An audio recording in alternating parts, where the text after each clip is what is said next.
actually remember the conversation like it was yesterday. It's my sophomore year at Boston College.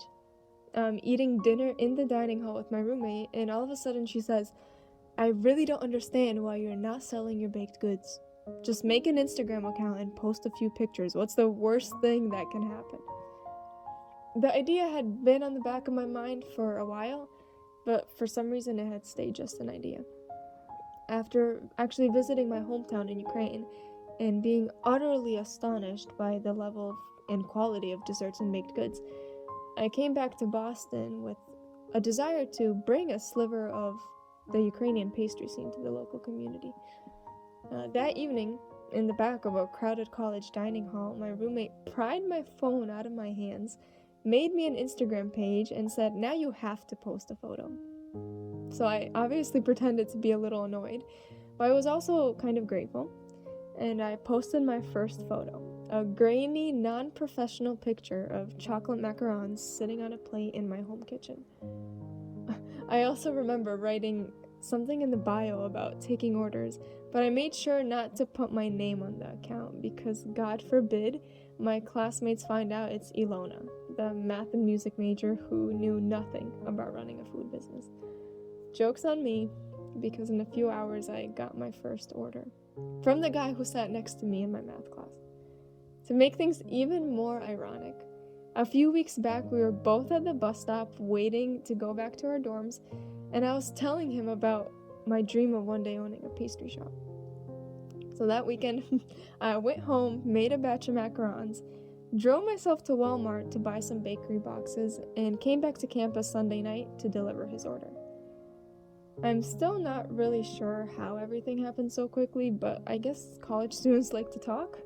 So before I was even ready, I was receiving orders from students and professors almost every weekend. During the week I studied, and on Saturdays I baked. It definitely kept me very busy. A few months later, I began to process that I now had a growing food business on my hands and no clue what the requirements were for running a business. So, as most people would do, I turned to Google and I began to research how to run a food business.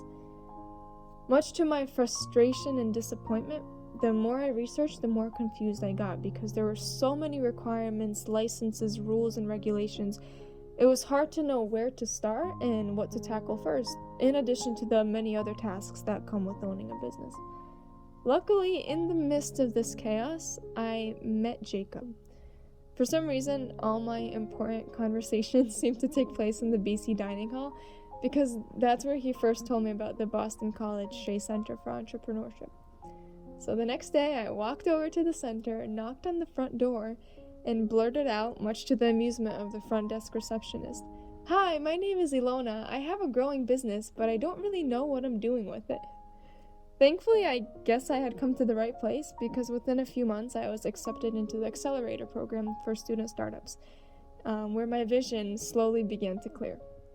Through the help of the program and the professional mentors and workshops, I began to take the necessary steps towards becoming a fully registered and legal food business in Boston. That same year, my sister Irina joined the team, and it was now 2 confused people trying to figure out what they were doing instead of just one.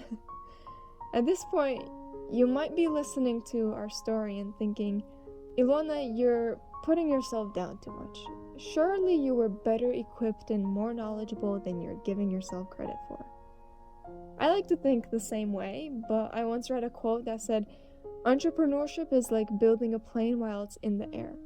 I love that quote because it's so true. Sure, there were things I knew how to do. I could bake, I could come up with new flavors and products, but the actual product development is only like a tiny fraction of what goes into owning a business. And as a small business owner, there's a lot of hats that you have to wear. I'll summarize the next 2 years in the following way. We survived. My sister and I hustled, we laughed, we cried, we got frustrated, but we didn't give up.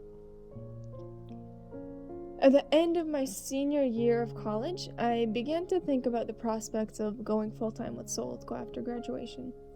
But life is full of surprises, so when an amazing finance job practically landed in my lap, being the overachiever that I am, I decided I'd continue juggling the business part-time and work finance during the day. After all, I did have a math degree that I had to put to some good use, so I thought, why not?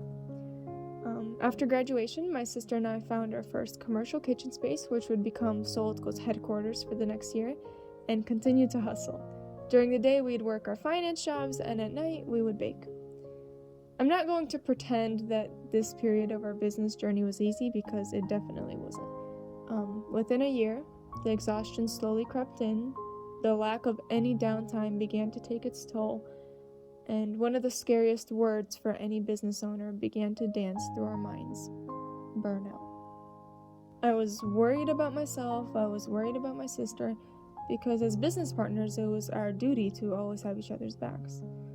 So I remember this was December of 2021, depressed and exhausted. I got down on my knees and I said, God, I can't live like this anymore. Work is taking over my entire life. I loved my finance job, but I also loved my business, and I knew that one would have to go. I've never liked making decisions unless I was certain that it was the right thing to do, so I gave myself a deadline. I figured I'd wait another few months and something would have to happen that would show me which one of my careers I would leave behind. Life has an amazing way of pointing us in the right direction, especially if we're attentive, because in January of this year, I received the answer I was looking for.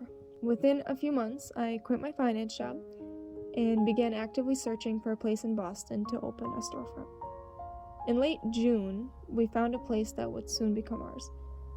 Remember how I talked about not knowing what I was doing in college? Well, a few years later, I all of a sudden found myself in the same exact position, except this time I wasn't quite as nervous. Any business owner will tell you that one of the keys to entrepreneurial success is being comfortable with the unknown. It's not about what you know, it's about your ability to figure it out and move forward step by step. Having a physical retail space came with a lot of unknowns. There was an entire new set of rules and regulations, processes I was not at all familiar with, and tasks I've never handled before.